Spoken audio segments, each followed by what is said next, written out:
కాంగ్రెస్ ఇంకా గట్టిగా జై కాంగ్రెస్. ధన్యవాదాలు మిత్రులారా. ఈరోజు కీర్తిశేషులు సూదిని జైపాల్ రెడ్డి గారి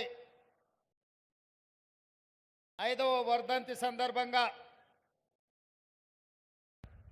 కల్వకుర్తి శాసనసభ నియోజకవర్గంలో మీ అభిమాన నాయకుడు మీ శాసనసభ్యుడు కసిరెడ్డి నారాయణ రెడ్డి గారి అధ్యక్షతన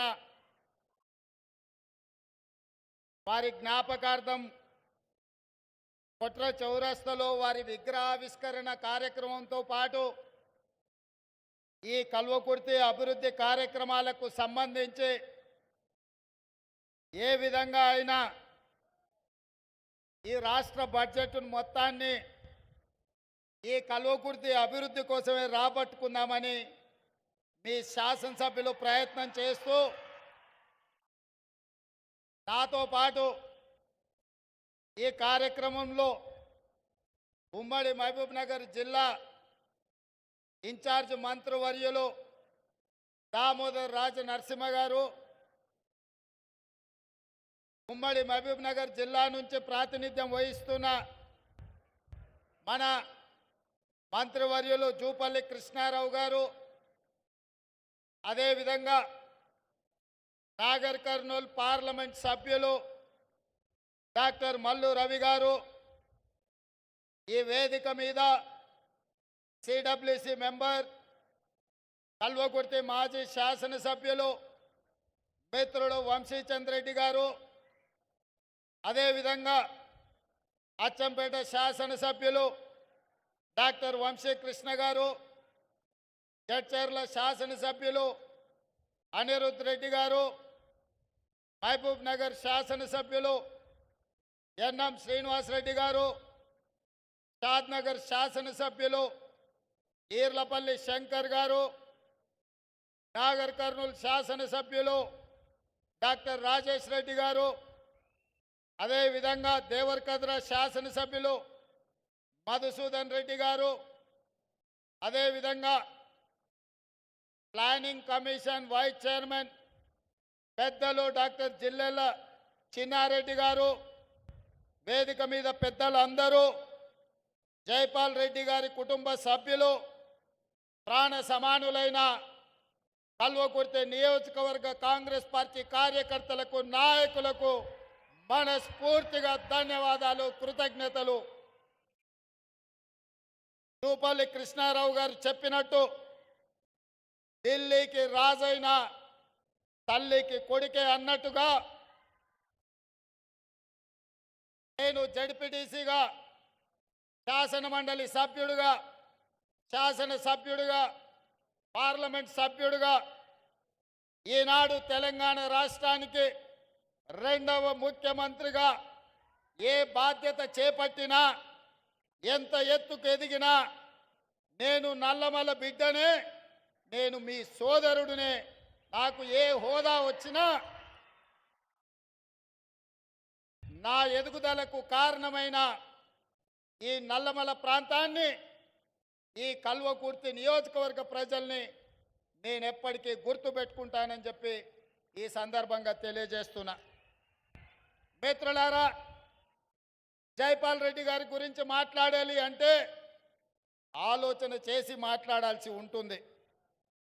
వారు ప్రజాప్రతినిధిగా కాదు, వారు ఒక పార్టీ నాయకుడిగా కాదు, వారు ఒక సిద్ధాంతకర్తగా ఈ దేశ రాజకీయాలను ఏ విధంగా సిద్ధాంతం వైపు మళ్లించాలో అందులో లోతైన విశ్లేషణ చేసి వారు 4 సార్లు శాసనసభ్యుడిగా ఈ కల్వకుర్తి ప్రాంతం నుంచి, 5 సార్లు లోక్సభ సభ్యుడిగా, 2 సార్లు రాజ్యసభ సభ్యుడిగా, 1969లో మొట్టమొదటిసారి శాసనసభ్యుడిగా ఎన్నికై వారి చివరి శ్వాస వరకు ప్రజా జీవితంలో ఉండి వారికి అధికారం ఉన్నా లేకపోయినా వారు ఎప్పుడు సిద్ధాంతాలను వదలలేదు, ప్రజా సమస్యలను ప్రస్తావించకుండా ఊరుకోలేదు.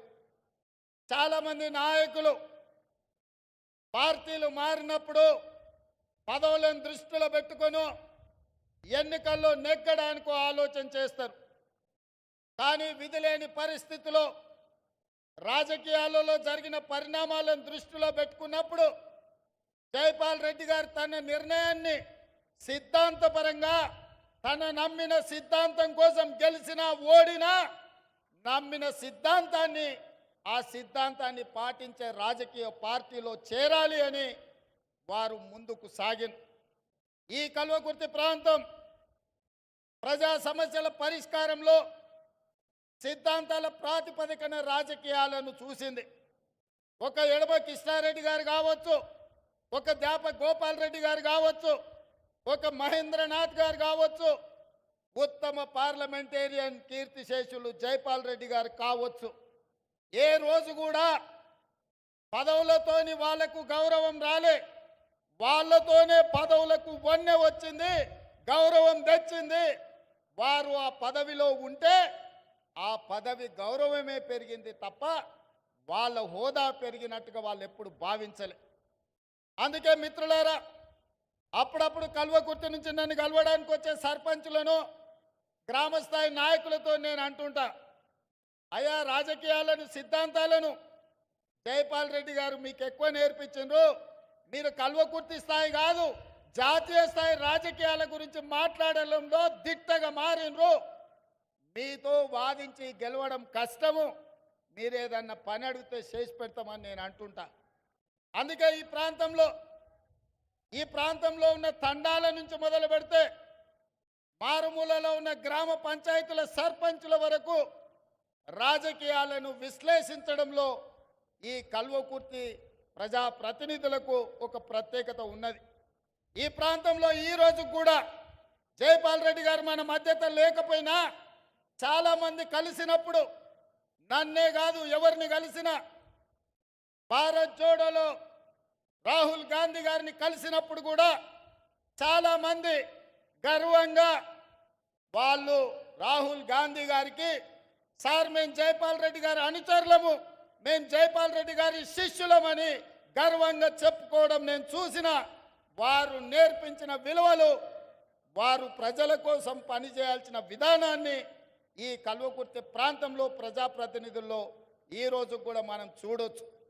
అందుకే మిత్రులారా, ఆ మధ్యకాలంలో కాంగ్రెస్ పార్టీ సీనియర్ నాయకులు తెలంగాణ రాష్ట్రం ఇచ్చినా ఎందుకు 2014లో కాంగ్రెస్ పార్టీ అధికారంలోకి రాలేదు అని నన్ను అడిగాను.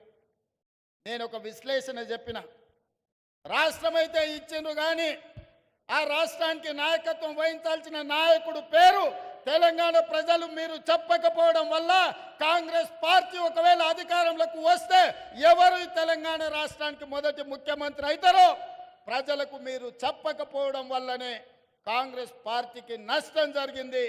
ఒకవేళ 2014లో ఈ తెలంగాణ రాష్ట్రానికి మొదటి ముఖ్యమంత్రిగా కీర్తిశేషులు జైపాల్ రెడ్డి గారిని ప్రకటించి ఈ కల్వకుర్తి అసెంబ్లీ ఎన్నికల్లో వారు పోటీ చేసి ఉంటే తప్పకుండా 2014లో కాంగ్రెస్ పార్టీ అధికారంలోకి వచ్చి ఉండేది. ఇది పార్టీ విధానపరమైన లోపం ఆ రోజు జరిగింది. వారికి తెలంగాణ ప్రజలు వారికి కృతజ్ఞత తెలుపుకునే అవకాశం ఉండే.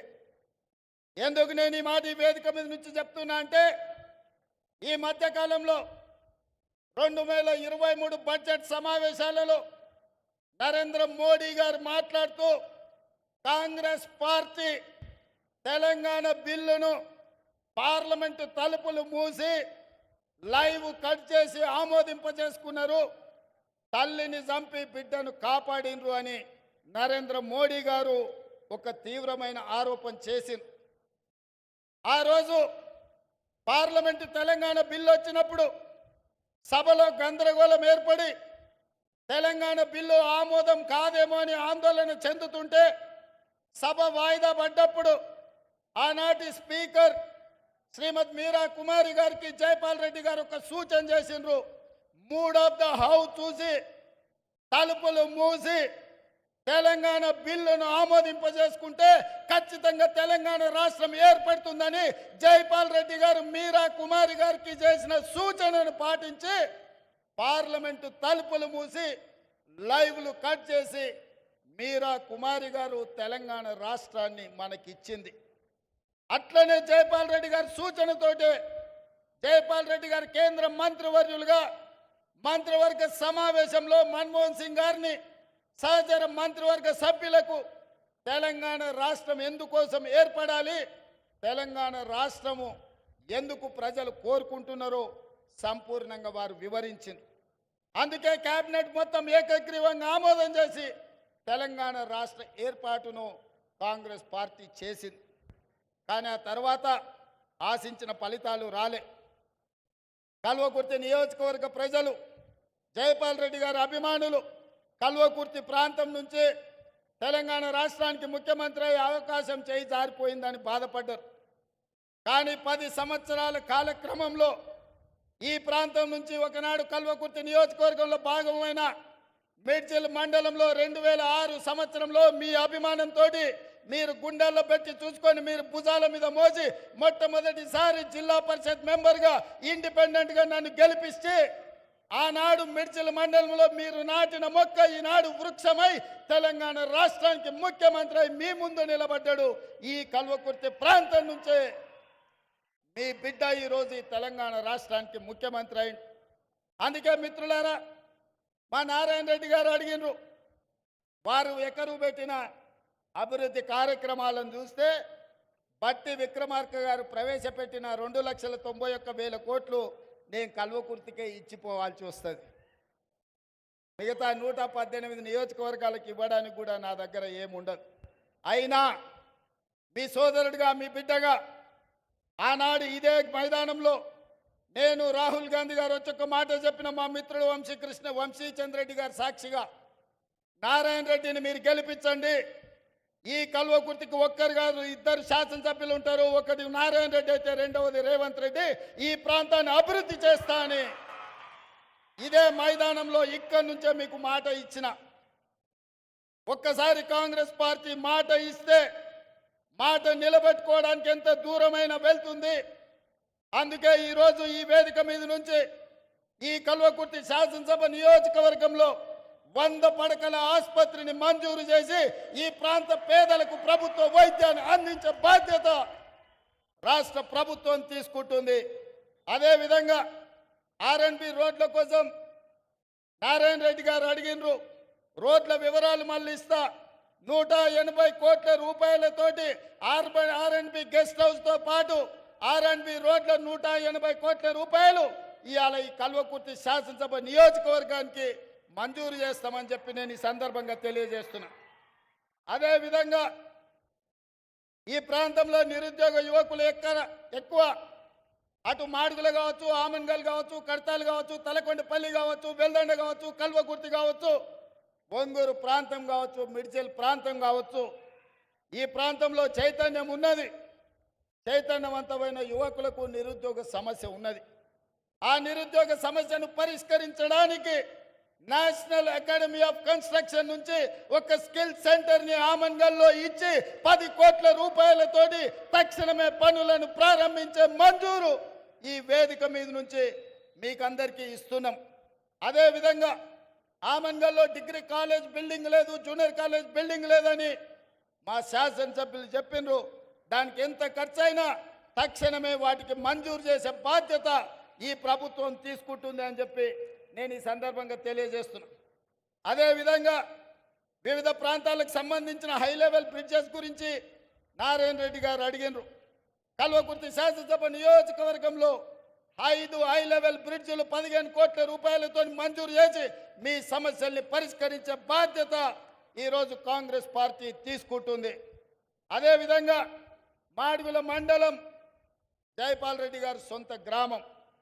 అందుకే మాడుగుల మండలానికి మండల కేంద్రంలో అండర్ గ్రౌండ్ డ్రైనేజ్ మొత్తం మాడుగుల గ్రామంలో అండర్ గ్రౌండ్ డ్రైనేజ్ ఇచ్చే బాధ్యత కాంగ్రెస్ పార్టీ తీసుకుంటుంది, ఎన్ని నిధులైనా సరే.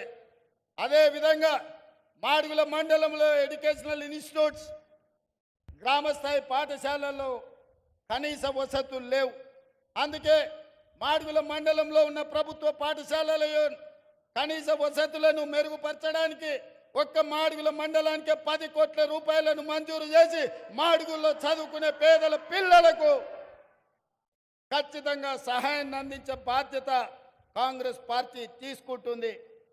అదేవిధంగా పంచాయతీరాజ్ రోడ్లు ఇంతకుముందే రవీంద్ర నాయక్ మాజీ పార్లమెంట్ సభ్యులు వచ్చి నాకు ఒక మాట చెప్పారు. ఒకనాడు లంబాడాలు బీసీలో ఉంటే ఎస్టీల జాబితాలో చేర్పించాలని ఆనాడు ఎమ్మెల్యేగా పార్లమెంట్లో అసెంబ్లీలో రాణిస్తున్న జైపాల్ రెడ్డి గారు మమ్మల్ని పిలిచి చెప్పి లంబాడాలను బీసీలో నుంచి ఎస్టీలకు మార్పించడానికి ఆనాడు ఇందిరాగాంధీ గారిని ఒప్పించి లంబాడ సోదరులను ఎస్టీలలో చేర్పించిండ్రని చెప్పి ఇంతకుముందే రవీంద్ర నాయక్ గారు చెప్పారు. అందుకే ఈ వేదిక మీద నుంచి కల్వకుర్తి శాసనసభ నియోజకవర్గంలో ఉన్న అన్ని తండాలు గ్రామ పంచాయతీలుగా మారిన అన్ని తండాలకు తప్పకుండా మీ మండల కేంద్రానికి బీటీ రోడ్లు వేసే బాధ్యత, తండాలను అభివృద్ధి చేసే బాధ్యత ఈరోజు ఈ వేదిక మీద నుంచి తెలంగాణ రాష్ట్ర ప్రభుత్వం తీసుకుంటుంది. ఎన్ని కోట్ల రూపాయలైనా కూడా ఖర్చు పెట్టి తప్పకుండా ఈ కార్యక్రమాన్ని చేస్తుంది. అందుకే మిత్రులారా, కల్వకుర్తి శాసనసభలో ఉన్న అన్ని గ్రామ పంచాయతీల నుంచి మండల కేంద్రానికి బీటీ రోడ్లు వేసే బాధ్యత కాంగ్రెస్ పార్టీ తీసుకుంటుంది. మండల కేంద్రాల నుంచి జిల్లా కేంద్రానికి డబుల్ రోడ్ వేసే బాధ్యత కాంగ్రెస్ పార్టీ తీసుకుంటుంది. ఇదే కాదు, జిల్లా కేంద్రం నుంచి రాష్ట్ర రాజధాని హైదరాబాద్ నగరానికి 4 లేన్ రోడ్లను వేసే బాధ్యత కాంగ్రెస్ పార్టీ తీసుకుంటుంది. ఇదే కాకుండా హైదరాబాద్ శ్రీశైలం రోడ్డు, ముఖ్యంగా కల్వకుర్తి నుంచి హైదరాబాద్ వరకు విపరీతమైన రద్దీ పెరిగింది, ప్రమాదాలు జరుగుతున్నాయి. మొన్న ఢిల్లీ వెళ్ళినప్పుడు నేను, కోమటిరెడ్డి వెంకటరెడ్డి గారు, నితిన్ గడ్కరీతో మాట్లాడి హైదరాబాద్ కల్వకుర్తి శ్రీశైలం జాతీయ రహదారిని 4 రోడ్ల లేన్గా రోడ్డు మంజూరు చేయించడానికి మాట్లాడినాం. తొందరలోనే హైదరాబాద్ కల్వకుర్తి వరకు 4 లేన్ రోడ్డును అభివృద్ధి చేసే బాధ్యత కాంగ్రెస్ పార్టీ తీసుకుంటుంది. అదేవిధంగా మిత్రులు, నేను చదువుకున్న పాఠశాల తాండ్ర గురించి గుర్తు చేసిండ్రు. మా నారాయణ రెడ్డి అక్కడ 50 లక్షలే అడిగిండు.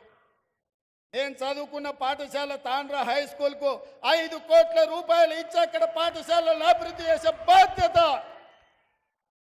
నేను తీసుకుంటా అని చెప్పి ఈ సందర్భంగా తెలియజేస్తున్నా. అదేవిధంగా వెల్దండ మండలంతో, వెల్దండ ప్రాంతంలో ఉన్న ప్రజలతో, అక్కడున్న మిత్రులతో నాకు సన్నిహిత సంబంధాలు ఉన్నాయి. వెల్దండ మండల కేంద్రంలో పాఠశాలల అభివృద్ధి కోసం అదనంగా 5 కోట్ల రూపాయలు ఇచ్చి వెల్దండ మండల కేంద్రంలో ఏమేమి కావాలో మీరు అభివృద్ధి చేసుకోండి, దానికి అవసరమైన నిధులను ఇచ్చే బాధ్యత కాంగ్రెస్ పార్టీ తీసుకుంటుంది అని చెప్పి నేను ఈ సందర్భంగా తెలియజేస్తున్నా. అదేవిధంగా స్కిల్ యూనివర్సిటీ, మా నారాయణ రెడ్డి మెడికల్ కాలేజ్ ఇక్కడనే అడుగుతుండు, ఇంజనీరింగ్ కాలేజ్ ఇక్కడనే అడుగుతుండు, పాలిటెక్నిక్ కాలేజ్ ఇక్కడనే అడుగుతుండు, స్కిల్ యూనివర్సిటీ ఇక్కడనే అడుగుతుండు. కొన్నిటికి ఫీజిబిలిటీ కూడా మనం చూసుకోవాలి ఉంటుంది. అందుకే నారాయణ రెడ్డి గారి కోరిక, నా కోరిక కొంచెం అటు ఇటుగా సమన్వయం చేసి ముచ్చర్ల ప్రాంతంలో ఆగస్టు 1వ తారీఖు నాడు యంగ్ ఇండియా స్కిల్ యూనివర్సిటీని ప్రారంభించబోతున్నాం. 100 కోట్ల రూపాయలు 50 ఎకరాల భూమిని కేటాయించి కల్వకుర్తికి ఏదైతే కర్తాల మనకు మొట్టమొదటి ముఖద్వారమో అక్కడ కూతవేటి దూరంలో ఉన్న ముచ్చెర్లలో ఉన్న ల్యాండ్లో యంగ్ ఇండియా స్కిల్ యూనివర్సిటీని ఆగస్టు 1వ తారీఖు నాడు 50 ఎకరాలలో 100 కోట్లతో పనులు ప్రారంభించబోతున్నాం. ఆ స్కిల్ యూనివర్సిటీ మన ప్రాంతం యొక్క యువకుల భవిష్యత్తును తీర్చిదిద్దబోతుంది. ఆగస్టు 1వ తారీఖు నాడే రాబోయే 3 రోజుల్లో ప్రారంభించుకోబోతున్నాం. చివరగా ఒక్క మాట చెప్పదలుచుకున్నా.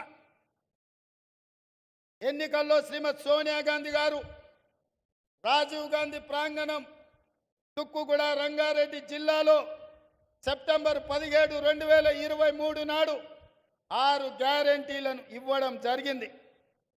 నేను ఆ రోజే చెప్పిన 2004లో శ్రీమతి సోనియా గాంధీ గారు తెలంగాణ రాష్ట్ర పర్యటనకు వచ్చినప్పుడు కరీంనగర్లో తెలంగాణ 4 కోట్ల ప్రజల యొక్క ఆకాంక్ష, తెలంగాణ రాష్ట్రం గురించి, తెలంగాణ ప్రజల గుండె చప్పుడు గురించి నాకు తెలుసు.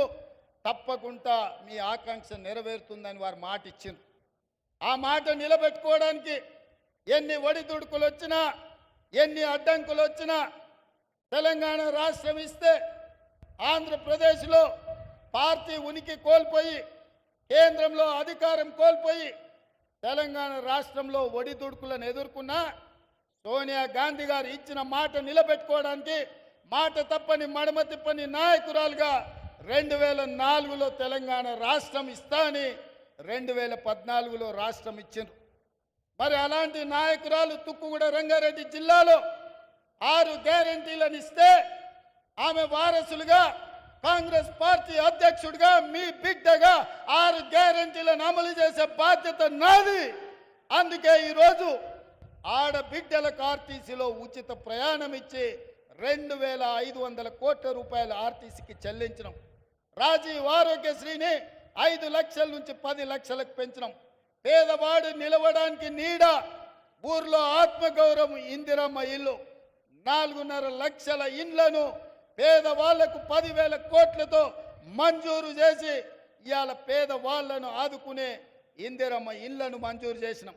ఇదే కాదు, ఆడబిడ్డలకు కట్టెలపై కష్టాలు తీర్చాలని, వాళ్ళ కన్నీళ్లు తూడవాలని 1,200 రూపాయలు ఉన్న సిలిండర్ను ఇవాళ 500 రూపాయలకే ఆడబిడ్డలకు ఇంటి దగ్గర ఇచ్చి ఆడబిడ్డల కన్నీళ్లు దూర్చే బాధ్యత ఇవాళ ఈ ప్రభుత్వం తీసుకున్నది. ఇదే కాదు, వ్యవసాయానికి ఉచిత కరెంట, భూమి లేని పేదల సంగతి మీరు పట్టించుకోరని పాదయాత్ర సందర్భంగా అచ్చంపేట నుంచి హైదరాబాద్ వరకు నేను పాదయాత్ర చేసినప్పుడు పేదలు వచ్చి నాకు చెప్పిండ్రు. అందుకే ఈనాడు ప్రతి పేదవాడి ఇంట్లో 200 యూనిట్లు ఉచితంగా విద్యుత్తును ఇచ్చి పేదవాడి ఇంటిలో వెలుగుల్ని చూడాలన్న ఆలోచన ఇవాళ మన ప్రభుత్వం చేస్తున్నది, అమలు చేసి తీరుతున్నది. అదేవిధంగా మిత్రులారా, రైతు రుణ మాఫీ, పార్లమెంటు ఎన్నికల్లో ఓ సన్నాసి దూలం లెక్క పెరిగిండు కానీ దూడకున్న బుద్ధి కూడా లేదు. సవాలు విసిరిండు, నువ్వు 2 లక్షల రూపాయల రుణమాఫీ చేసి చూడు అని. నేను చెప్పిన ఆగస్టు నెలలో తప్పకుండా 2 లక్షల రూపాయల రైతు రుణమాఫీ చేసి రైతుల రుణం తీర్చుకుంటా అని సవాలు విసిరి ఆగస్టు రాకంటే ముందే 1,00,000 రూపాయల రైతు రుణమాఫీ చేసి పేదవాళ్ళ ఖాతాలో 6,093 కోట్ల రూపాయలు ఇప్పటికే చేసిన. ఈరోజు ఈ వేదిక మీద నుంచి తెలంగాణ రాష్ట్రంలో ఉన్న లక్షలాది మంది రైతాంగానికి నేను మాట ఇస్తున్నా, జూలై 31 తారీఖు దాటకంటే ముందే 1,50,000 రూపాయలు ఉన్న ప్రతి రైతుకు మళ్ళీ రెండో విడత ఖచ్చితంగా 30 తారీఖు జూలై దాటకంటే ముందే 1,50,000 రూపాయల మీ బాకీని చెల్లించి రైతు రుణం తీర్చుకుంటా అని చెప్పి ఈ కల్వకుర్తి గడ్డ మీద నుంచి నేను మాట ఇస్తున్నా. ఇదే కాదు, 2 తారీఖు నుంచి 14 తారీఖు వరకు నేను విదేశీ పర్యటనకు వెళ్తున్నా. వచ్చిన ఎంబడే 2 లక్షల రూపాయల వరకు రైతులకు ఉన్న రుణాలను మొత్తాన్ని ఆగస్టు నెలలో పూర్తి చేసి మీకు ఇచ్చిన మాట నిలబెట్టుకొని తెలంగాణ రైతాంగం యొక్క రుణం తీర్చి మీ రుణము తీర్చుకునే బాధ్యత ఇచ్చినందుకు మీకు కృతజ్ఞత చెప్పుకునే అవకాశం ఆగస్టు నెలలో నేను తీసుకుంటాను తెలియజేస్తున్నా. అందుకే మిత్రులారా, ఇవాళ కేటీఆర్, కేసీఆర్, హరీష్ రావు మాట్లాడుతున్నారు, కాంగ్రెస్ వచ్చింది, ఇవాళ పేదలకు కష్టాలు వచ్చినాయి. నేను చెప్పదలుచుకున్నా, పేదలకు ఎవరికి కష్టాలు రాలే, మీ కుటుంబానికే కష్టాలు వచ్చినాయి. ఆ కష్టాలను కప్పిపుచ్చుకోవడానికి పేదల మీద నెట్టే ప్రయత్నం చేస్తున్నాడు. మన అసెంబ్లీలో మాట్లాడుతూ నేను కొన్ని ప్రశ్నలు అడిగి ప్రతిపక్ష నాయకుడు రావాలి అని సూచన చేస్తే కేటీఆర్ అన్నాడు, ఆయన రాడు, మేమే వస్తాం, బావా బామార్దులమే సమాధానం చెప్తామని. టీవీలో చూసినట్టున్నాడు. 24 తారీఖు నాడు కేటీఆర్ మాట్లాడింది. 25 తారీఖు నాడు పొద్దున్నే 12 గంటలకు అసెంబ్లీ ఉంటే 11:30కి వచ్చి కూర్చున్నాడు కేసీఆర్. వీడు తిక్కలోడు, అసలే తిరణాలకు పోతే ఎక్కడానికి దిగడానికి సరిపోయింది అన్నట్ల వీడు ఏం చేసి వస్తాడో, వీడికి చేతికిస్తే ఇది ఎక్కడ పోద్దా అని వచ్చి పొద్దున్నే అసెంబ్లీలో కూర్చున్నాడు.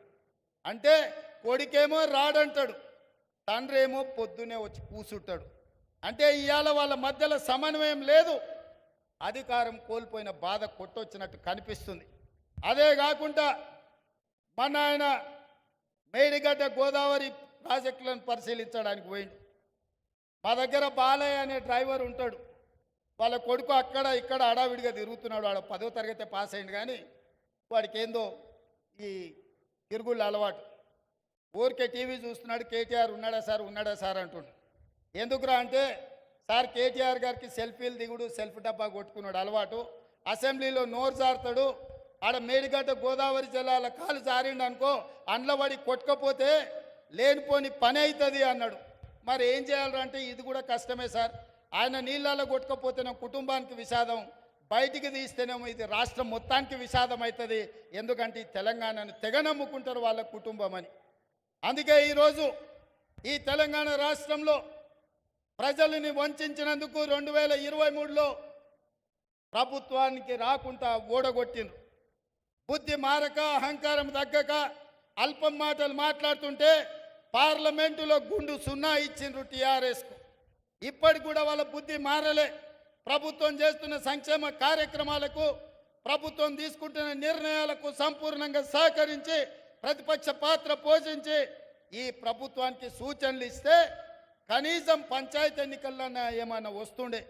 కానీ ఇప్పుడు పంచాయతీ ఎన్నికలలో కూడా వాళ్ళకు వచ్చే అవకాశం లేదు. ఇక్కడున్న వేదిక మీద ఉన్న మా నాయకులకు నేను ఒక మాట చెప్పదలుచుకున్నా. ఇక్కడున్న మా కార్యకర్తలకు అసెంబ్లీ ఎన్నికలు అయిపోయినాయి, పార్లమెంట్ ఎన్నికలు అయిపోయినాయి, నాయకుల ఎన్నికలు అయిపోయినాయి. ఇప్పుడు రాబోయేది sarpanch, MPTC, ZPTC, municipal councillor ఎన్నికలు. అంటే కార్యకర్తల ఎన్నికలు. కార్యకర్తల ఎన్నికల కోసం ఈ వేదిక మీద ఉన్న నాయకులు నాతో సహా గ్రామాలు తిరిగి, తండాలలో, గూడాలలో, మారుమూల పల్లెల్లో తిరిగి కాంగ్రెస్ జెండా మోచిన మిమ్మల్ని ప్రజాప్రతినిధులుగా గెలిపించుకునే బాధ్యత మాది. నాయకుల ఎన్నికలు అయిపోతే నాయకులను, కార్యకర్తలను మర్చిపోతారు.